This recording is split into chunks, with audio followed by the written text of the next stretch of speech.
Dembaş guhdarên delal wara Perxudres podcast'e. Ez Ömer Faruk Baran ji vê podcastê mektûbeka guhdar de radigihînim. Vê saetê, vê deqê hûn dikubin bi wê mektûbê bi we re me.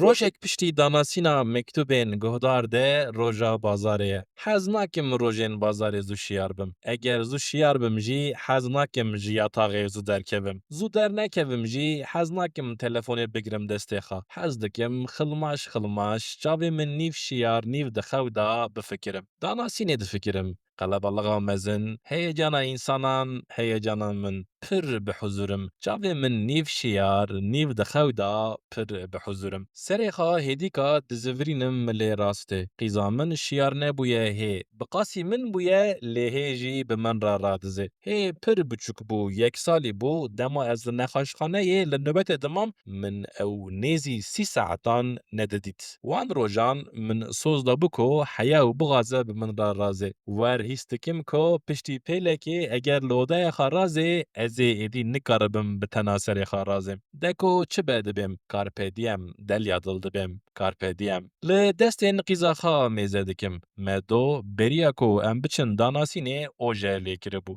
Gotibû min, mamî, fîstanê te wek pembe ye. Ojeya te pembe be. Fîstanê min şîn e, ojeya min jî bi sîm û şîn be. Mêze dikim ku oje nemaye. Zanim, gava dikeve stresê wekî diya xwe ojeyên xwe diqelişîne. Dûra li porê wê mêzê dikim. Ti carî nexwast porê xwe şev bike. Ti carî nexwast porê xwe girê bide. Mane por rihê însanan nîşan dide. Qîza min ji duzenê hez nake li ser stîleka serbest e. Hê li porê wê mêze dikim û ji xwe re dibêm Xwedê û çi qas jî hez dikim ku gotina pîrka min tê bîra min. Gava gede radizên melek li ber serê wan in. Eger hûn di razanê de wan zêde sêr bikin, melek diçin û cin tên li gedeyan misellet dibin. Ditirsim bi gotina pîrka xwe. Serê xwe dizîvirînim aliyê din, bi zorê çavên xwe digirim. Dixwazim ji xilmaşiyê herim xewê, lê nabe. Dîsa danasînê difikirim.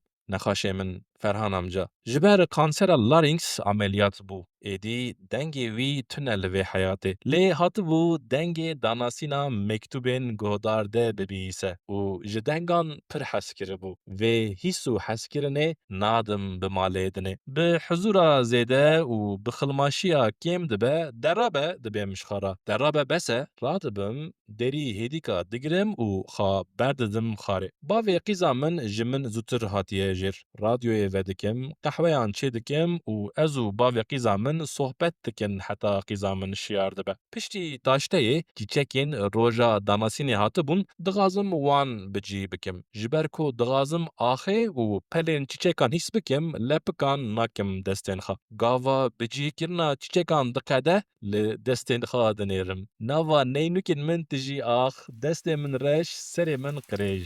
Baran dest pê dike. Destên xwe li ber baranê vedikim. Baran li axa destê min dikeve û dişo destên min. Bêhna qonaxa İskender Paşa tê min. Bêhna wê mekana danasînê. Carpe diem dibêm.